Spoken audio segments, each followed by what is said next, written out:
Hello friends, कैसे हैं आप लोग। आशा करता हूँ आप सब सही होंगे। आपका स्वागत है हमारे चैनल लेट्स सॉल्व क्वेश्चंस में।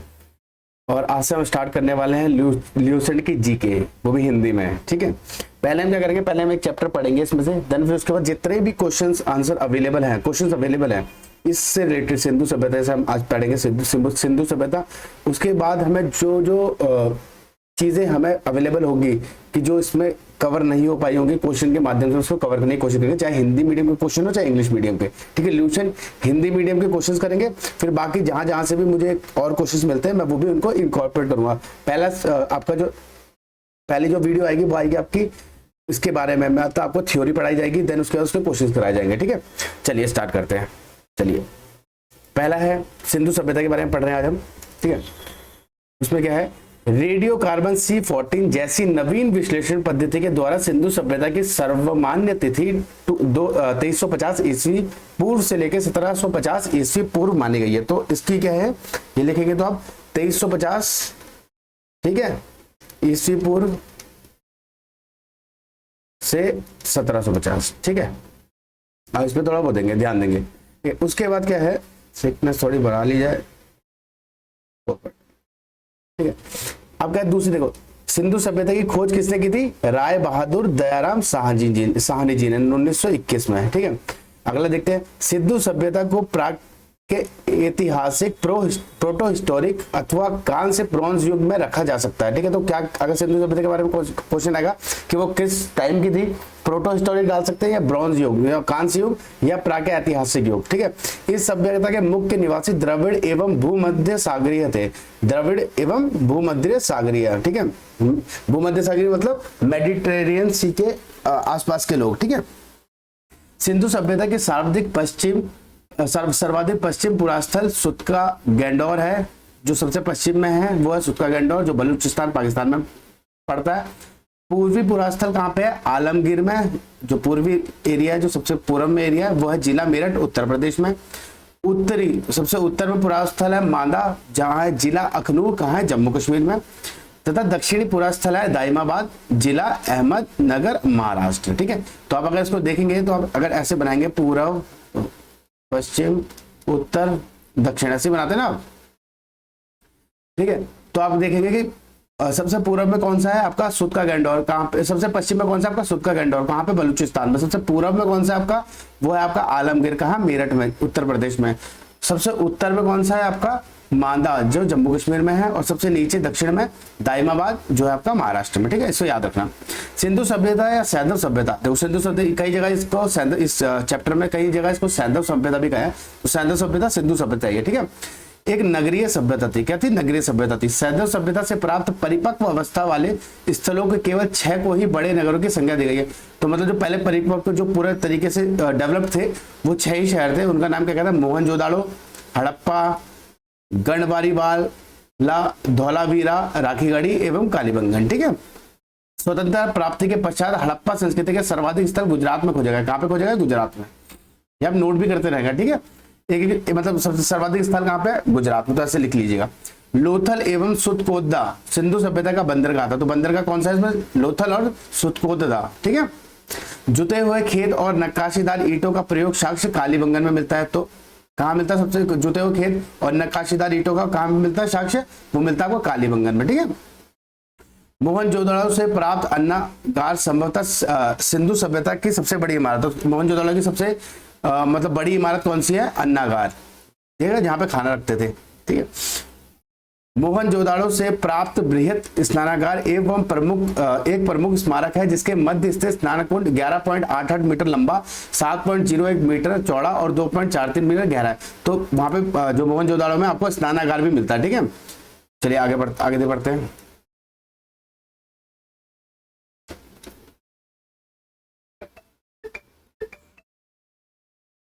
तो इसमें देखते हैं, अग्निकुंड लोथल एवं कालीबंगन से प्राप्त हुआ। अग्निकुंड कहां से मिले, लोथल से और कालीबंगन से। ठीक है, मोहनजोदाड़ो से प्राप्त एक शील पर 3 मुख वाली देवता है। एक शील मिली है जिसपे 3 मुख वाले देवता है, इसको पशुपतिनाथ कहा जाता है, की मूर्ति मिली है। उनके चारों ओर क्या क्या बैठे, हाथी, गैंडा, चीता और भैंसा, ठीक है, विराजमान है। मोहनजोदाड़ो से नर्तकी की एक कांस्य की मूर्ति मिली है। क्या मिली है, नर्तकी की एक कांस्य की मूर्ति मिली है, कॉपर की मूर्ति। ठीक है, हड़प्पा की मोहरों पर सबसे अधिक एक श्रृंगी पशु का अंकन मिलता है। तो सबसे मोहरों में सबसे अधिक का क्या मिलता है, हड़प्पा में क्या मिलता है, एक श्रृंगी पशु का अंकन मिलता है, जिसकी एक ही सूंड हो, एक ही मान ली एक सींग वाला, ठीक है। मनके बनाने के कारखाने लोथल और चन्हूदड़ों में मिलते हैं। कहाँ मिलते हैं, लोथल और चन्हूदड़ों में क्या मिलते हैं, आपके मनके बनाने के कारखाने, ठीक है। सिंधु सभ्यता की लिपि भाव चित्रात्मक थी, ठीक है। सिंधु सभ्यता की जो लिपि थी भाव चित्रात्मक थी। यह लिपि दाएं से बाएं लिखी जाती थी, ठीक है। दाएं से बाएं मतलब आपके राइट हैंड से लेफ्ट हैंड की तरफ लिखी जाती थी। और जब अभिलेख एक से अधिक पंक्ति में होता था, जब एक से ज्यादा पंक्ति लिखनी पड़ती थी, एक से ज्यादा लाइन लिखनी पड़ती थी, तो पहले वो राइट से लेफ्ट लिखते थे, फिर लेफ्ट से राइट लिख देते थे, ठीक है। ऐसे लिखते थे, जो हम आज से लिखते हैं लेफ्ट से राइट लिखते हैं, फिर दोबारा लेफ्ट से राइट लिखते हैं ना, वो पहले राइट से लेफ्ट फिर लेफ्ट से राइट ऐसे लिखते थे, ठीक है। तो पहले पंक्ति दाई से बाई और दूसरी बाई से दाई लिखी जाती थी। सिंधु सभ्यता के लोगों ने नगरों तथा घरों में विन्यास के लिए ग्रिड पद्धति अपनाई थी। कौन सी पद्धति अपनाई थी, ग्रिड पद्धति, ठीक है। लोगों ने रहने के लिए घरों के दरवाजे खिड़कियां सड़क की ओर ना खुल के पिछवाड़े की ओर खुलते थे, मतलब सड़क की ओर नहीं खुल के पीछे की तरफ खुलते थे। जैसे घर हो गया तो ये मेन सड़क हो गई, तो यहाँ की तरफ नहीं खुलते थे, पीछे की तरफ खुलते थे। सिर्फ एक ही ऐसा शहर था, केवल लोथल एक ऐसा नगर था जहाँ दरवाजे मुख्य सड़क की ओर खुलते थे, ठीक है। एक लोथल ही एक ऐसा शहर था जहाँ पे दरवाजे कहाँ खुलते थे, मुख्य सड़क की ओर खुलते थे, वो मुख्य सड़क की ओर खुलते थे। बाकी में कहाँ खुलते थे, बाकी में आपके खुलते थे पीछे की साइड, ठीक है।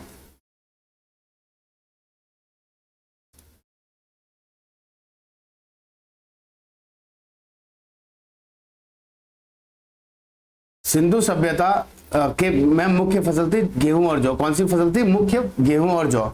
सैंधववासी मतलब सिंधुवासी मिठास के लिए शहद का प्रयोग करते थे, ठीक है। उस टाइम चीनी वगैरह का प्रयोग नहीं होता था, शहद का प्रयोग करता था, ठीक है। रंगपुर एवं लोथल से चावल के दाने मिले। कहां से मिले, रंगपुर और लोथल से कैसे दाने मिले, चावल के दाने मिले हैं, जिनसे धान की खेती होने का प्रमाण मिलता है। जिससे धान की खेती, जहां पे अगर चावल के मिले हैं तो वहां धान की खेती होती होगी, ठीक है। तो रंगपुर और लोथल से मिले हैं। चावल के प्रथम साक्ष्य लोथल से ही प्राप्त हुए। अगर सबसे प्रथम साक्ष्य चावल के पूछेंगे कहां से प्राप्त हुए, तो लोथल लिखेंगे आप, ठीक है। और दो जगह कहां पे मिलती है, तो रंगपुर और लोथल। तुर्को तदा कालीबंगन एवं लोथल से सैंधव कालीन मतलब सिंध कालीन घोड़े के अस्थि पंजर मिले। कहां से मिले घोड़े के अस्थि पंजर, सुरकोतदा, कालीबंगन और लोथल से, ठीक है। सबसे पहले कहां मिले, सुरकोतदा से। तिल की इकाई संभवतः 16 के अनुपात थे। तोल की जो तोलने की इकाई थी, तोल है, तोलने की इकाई जो थी संभवतः 16 के अनुपात थी, ठीक। 16 के अनुपात में तोला जाता था चीजों को। तो ये भी आपको लोथल और कालीबंगन और में मिलेंगे।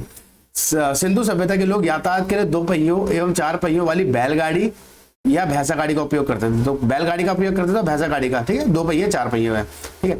अब एक चीज और देखते हैं जो हमने पीछे छोड़ दी थी कि ये है क्योंकि अब वहां पे लोग गेहूं उगा रहे हैं, जौ उगा रहे हैं, चीजें यूज कर रहे हैं, तो वो लोग उनसे भी तो मतलब व्यापार भी तो करेंगे। तो व्यापार करने के लिए अब देखते हैं कि वो किस किस चीज का व्यापार करते थे, ठीक है। आयातित वस्तु है, क्या क्या वो आयात करते थे, इंपोर्ट कौन कौन चीज करते थे और किस जगह से करते हैं, ठीक है। तांबा आयात करते थे, कहां से करते थे, खेतड़ी से, बलूचिस्तान से, ओमान से, ठीक है। चांदी करते थे अफगानिस्तान से, ईरान से। सोना करते थे कर्नाटक से, अफगानिस्तान से और ईरान से। टीन करते थे अफगानिस्तान से और ईरान से। गोमेद करते थे सौराष्ट्र से, जो गुजरात भी है, गुजरात के आसपास वाले एरिया कहते हैं। लाजवर्द मेसोपोटामिया से करते थे। सीसा कहां से करते थे, ईरान से, ठीक है। ये आपने देख लिया, इसको आप देख लीजिएगा, इससे आपको समझ में आएगा, काफी सारी चीजें आपको समझ में भी आ जाएंगी इससे, ठीक है। चलिए अब पढ़ते हैं नीचे की जो हमने छोड़ दिए थे, यहां तक पढ़ चुके थे। मेसोपोटामिया के अभिलेखों से वर्णित मेलुआ शब्द का अभिप्राय सिंधु सभ्यता से ही है। तो अगर जो मेसोपोटामिया के जो लोग सिंधु सभ्यता किस नाम से बुलाते थे, मेलुहा। क्या नाम था, मेलुहा। संभवतः हड़प्पा संस्कृति का शासन वर्णित वर्ग के हाथों में था। तो जो वणिक वर्ग के हाथ में था, तो हड़प्पा संस्कृति में शासन किसके हाथ में था, वणिक वर्ग के हाथों में। पिग्गट था ने हड़प्पा एवं मोहनजोदाड़ो को एक विस्तृत साम्राज्य की जुड़वा राजधानी बोले। किसने मोहनजोदाड़ो और हड़प्पा को जुड़वा राजधानी बोला, वो बोला पिग्गट ने, ठीक है। सिंधु सभ्यता के लोग धरती की को उर्वरता की देवी मानकर उसकी पूजा करते थे। तो धरती की पूजा क्या करते थे, क्योंकि वो उर्वरता की देवी, क्योंकि हमें खाने के लिए भोजन दे रही है, ठीक है। तो उनकी पूजा हुआ करती थी। वृक्ष की पूजा होती थी, शिव की पूजा होती थी, ठीक है। इसके साक्ष्य भी हमें सिंधु सभ्यता में मिलते हैं।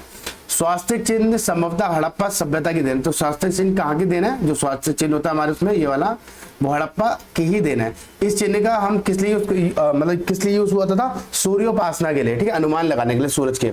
सिंधु घाटी के नगरों में किसी भी मंदिर के अवशेष नहीं मिले। तो सिंधु घाटी में कोई भी मंदिर नहीं था, क्योंकि उसके अवशेष नहीं मिले तो माना जाता है वहां पे कोई मंदिर नहीं था, ठीक है। सिंधु सभ्यता में मातृ देवी की उपासना सर्वाधिक प्रचलित थी। किसकी थी? मातृ देवी की, जो उर्वरता की देवी जिन्हें कहा जाता था, ठीक है, माता की। पशुओं में कुबड़ वाला सांड एक इस सभ्यता के लोगों के लिए विशेष पूज्य था। तो पशुओं में कौन सा था? कुबड़ वाला सांड, ठीक है, विशेष पूजनीय। स्त्री मृण मूर्तियां, मिट्टी की मूर्तियां, जो मृण मूर्तियां स्त्री अधिक मिलने से ऐसा अनुमान लगाया जाता है कि सैंधव सभ्यता समाज जो मातृ सत्तात्मक था। तो दो होते हैं, एक पितृ सत्तात्मक होता है, एक मातृ सत्तात्मक होता है। तो स्त्री की जो मिट्टी की मूर्ति इतनी मिली है, तो ऐसा माना जाता है कि जो अपनी सभ्यता थी वो मातृ सत्तात्मक थी। जो सिंधु घाटी सभ्यता थी वो मातृ सत्तात्मक थी। सैंधववासी सूती एवं ऊनी वस्त्रों का प्रयोग करते थे। ये उसका मतलब ये उसको बाहर बेचते भी थे, एक्सपोर्ट भी करते थे, ठीक है, सैंधववासी। मनोरंजन के लिए सैंधववासी मछली पकड़ना, शिकार करना, पशु पक्षियों को आपस में लड़ाना, चौपड़ और पासा खेलना आदि साधनों का प्रयोग करते थे। तो क्या क्या करते हैं? सैंधववासी मछली पकड़ते थे, शिकार करते थे, पशु पक्षियों को आपस में लड़ाते थे, चौपड़ खेलते थे, पासा खेलते थे। तो इन चीजों का यूज करके अपना मनोरंजन करते थे। सिंधु सभ्यता के लोग काले रंग के डिजाइन किए हुए लाल मिट्टी के बर्तन बनाते थे। तो क्या बनाते थे? काले लाल मिट्टी का जो बर्तन होता था उस पर काले कलर का डिजाइन करते थे, ठीक है। जो पकी हुई मिट्टी होती है लाल कलर की, उसका वो मतलब उसको यूज करके उसमें डिजाइन बनाया करते हैं, ठीक है। सिंधु घाटी के लोग तलवार से परिचित नहीं थे। तो क्योंकि वो लोहे से ही परिचित नहीं थे, तो वो तलवार से भी परिचित नहीं थे, ठीक है। किससे नहीं थे? तलवार से परिचित नहीं थे। कालीबंगन एकमात्र हड़प्पाकालीन स्थल है जहां जिसका निचला शहर सामान्य लोग रहने के हेतु भी किले से घिरा होता।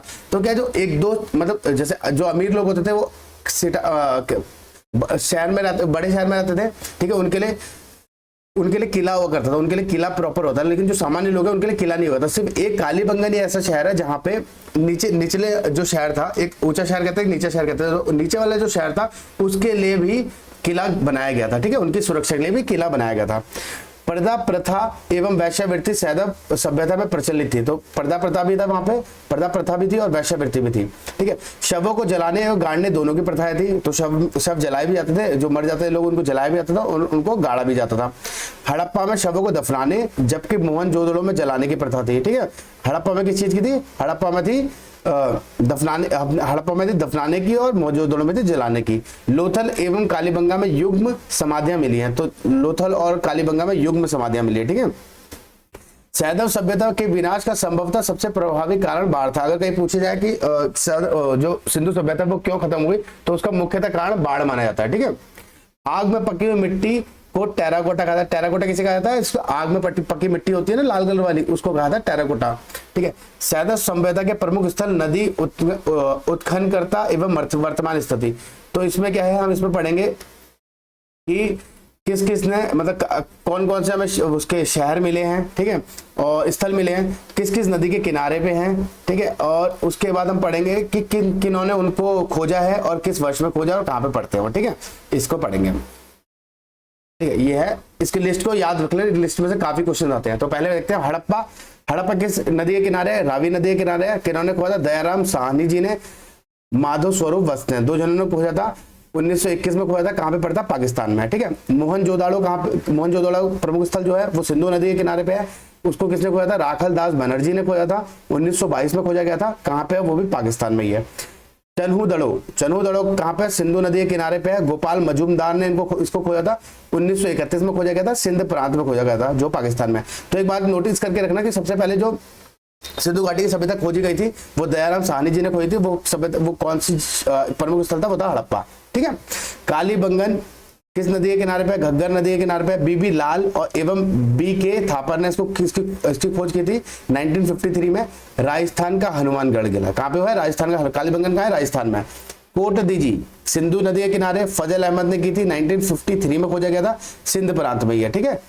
रंगपुर मादर नदी के किनारे रंगनाथ राव, अब नाम याद रखना, रंगपुर किसने खोजा? रंगनाथ राव ने, ठीक है। 1953-54 में खोजा गया गुजरात में, ठीक है। रंगपुर कहाँ है? गुजरात में। रोपड़ कहाँ पे है? सतलज नदी के किनारे यज्ञदत्त शर्मा जी ने खोजा है 1953-56 में खोजा गया। कहाँ पे? पंजाब में। लोथल कहाँ पे है? भोगवा नदी के किनारे। रंगनाथ राव ने रंगपुर और लोथल दोनों रंगनाथ राव ने खोजे हैं, ठीक है, 1955 से और 1962 में 2 बार खुदाई है इसकी। और कहाँ पे? गुजरात में, ठीक है। लोथल और रंगपुर कहाँ पे? गुजरात में। तो अब एक बार इसकी लिस्ट बना लेना, ठीक है। आलमगीरपुर, ठीक है, जो सबसे हमारे पूर्व में पड़ा है, जो हमें आज तक मिला है। हिंडन नदी के किनारे पे यज्ञदत्त शर्मा जी ने खोला है, 1958 में खोजा गया, उत्तर प्रदेश के मेरठ जिले में है, ठीक है। सुत का गंडौर दाशक नदी के किनारे है, ऑरेंज स्टाइल और जॉर्ज डेल्स ने इसको खोया था 1927 में और 1962 में। कहाँ पे? पाकिस्तान में। बनमाली एक जगह है, रंगोई की नदी के किनारे बसा हुआ है। रविंद्र सिंह बिष्ट ने खोजा था 1974 में खोजा था, और कहाँ पे पड़ता है? हरियाणा में। धोलावीरा सबसे नई खोज है, ठीक है, धोलावीरा सबसे नई खोज है, जो अभी सबसे नई खोज करी कब हुई है? 1991 में हुई है। ये भी रविंद्र सिंह बिष्ट ने खोजे हैं, जो गुजरात के कच्छ जिले में है, ठीक है। तो हमारे सिंधु घाटी की सभ्यता के क्वेश्चन सारे खत्म होते हैं। अब इसके बाद हम करेंगे एमसीक्यू, जो हमारा नेक्स्ट सेशन आएगा उसमें हम करेंगे एमसीक्यू। और मैं सारे मतलब जितने भी मेरे को मिलेंगे मैं सारे इनकॉर्पोरेट में सबको इकट्ठा करके आपके सामने पेश करूंगा। हम लूसेंट से भी पढ़ेंगे और बाकी जो स्पेशल होंगे उससे ही पढ़ेंगे, ठीक है। देखने के लिए धन्यवाद। पढ़ते रहिए, समझते रहिए। आपका दिन शुभ रहे।